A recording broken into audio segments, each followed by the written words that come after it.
The story of Igguthappa is known as Song of the Seven demigods, 6 brothers and 1 sister. Emerged from a large conch shell on a distant land across 7 seas of the celestial Milky Ocean, they arrived as children upon the northern Malabar coast.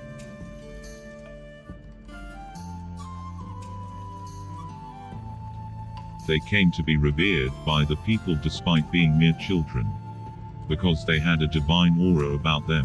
At first they came to the meadow and village of Madurai in the Malabar.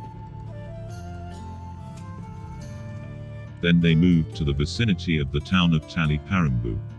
They halted in the nearby village of Kanjarath or Kanarat. This village on level ground had priests, drummers, flowers, banana trees and cattle.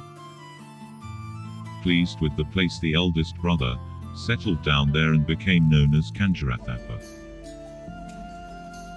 Igguthappa sent his younger siblings further inland, but the second brother settled only a little distance away, at Fricambara, a village which he deemed suitable, and hence came to be known as Fricambaratappa. The third brother, a reincarnation of Lord Rajarajeshwara, came to live in Bendre Kola, another appropriate village, and became known as Bendru Kolarappa or Marajendra Kolarappa. Even today these 3 temples, in and around Thalaparambu town, are known as brother temples in Kerala. After the elder 3 siblings settled down in the Malabar, the remaining 4 siblings moved on towards Coorg. The 4 siblings were armed with bows and arrows and carried an earthen pot. The Brahmagiri hill jungles of the Western Ghats, that border Coorg on the south and the west, pose as a natural barrier between Karnataka and Kerala. They are home to several species of flora and fauna.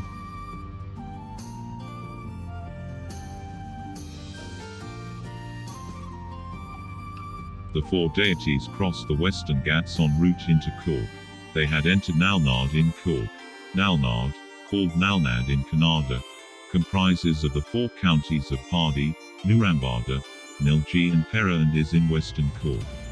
When they reached the edge of the Brahmagiri hill range of the Western Ghats, they had a panoramic view of the land before them. Led by Igguthappa, the eldest among them, they arrived near a hill called Malma Betta. Near this hill was the Ambala holy stream. In the shadow and at the foot of this hill was the prominent village of Kakavi. The 4 gods decided to have an archery contest among themselves. Igguthappa's arrow fell far, but his sister's arrow went furthest. The brothers grew jealous and decided to teach her a lesson later on. However, for now they were hungry. Thangama, please cook food for us, the brothers requested their younger sister. But the sister fell into a quandary. How can I cook food without a fire or rice? She asked. Then Igguthappa, who was also the god of harvest and rains, replied, I will provide you with rice, but on the one condition that you must cook it without fire. I will do so, agreed the sister, who later added, only if all of you eat it without salt. The brothers conceded to this. Igguthappa brought an earthen pot of rice before her. These siblings were on private family land. They were chided severely by Umaba of that family for taking leaves off the banana plants. These banana leaves were to be used to eat meals upon. Igguthappa cursed the family property to henceforth not yield any plantain. Mathana was the elder of Umaba's family. Mathana came to hear of the siblings camping upon his property and hence rushed to the place. When he came to know that they were divine people, he paid them salutations. Igguthappa thereafter called Mathana as Parada, means searched, as he had searched for them. Mathana was to eventually become the ancestor of the Pardanda family. They came to a meadow in Naladi. The sister saw a cow, which belonged to the farmer Mathana, grazing nearby. She milked the animal and poured the milk into the pot of rice. Meanwhile, the brothers fell asleep under the boughs of a tree. The goddess took the pot and buried it under the hot sands upon the bank of the Ambala stream. When the rice got cooked, she took it out and called the brothers for lunch. The four ate till they were full. The fifth brother Palirappa, who detested the food, took some of the remaining rice and playfully flung it into the air. As it fell to the ground he spoke, "Look how the hailstones fall from the sky." Thangama got angry when she saw how the food was being wasted.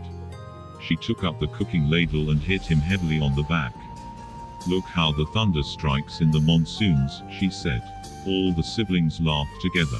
Hence even today when the people of Coorg look up to the skies during a hailstorm, they point at the hailstones and the thunderbolts.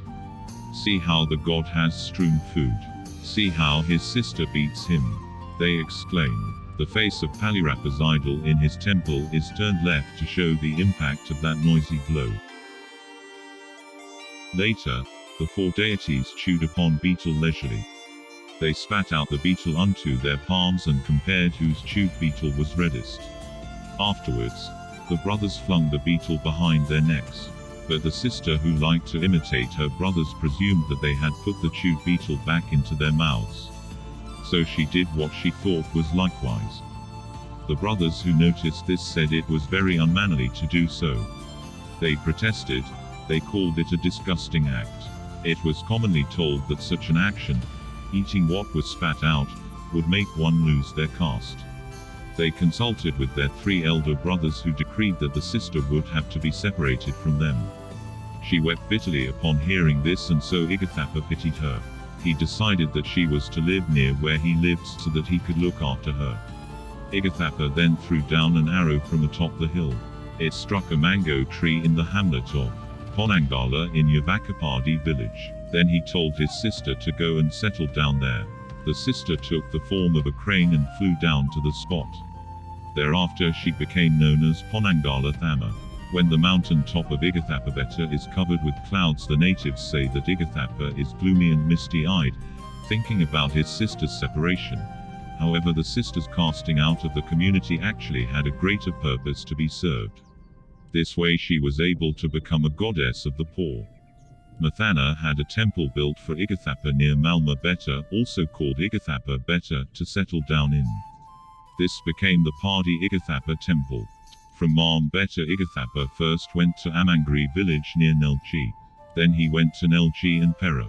Hence two other ancient Igguthappa temples came to be built near Padi, one at Nelji and the other at Coorg, by the local clans there.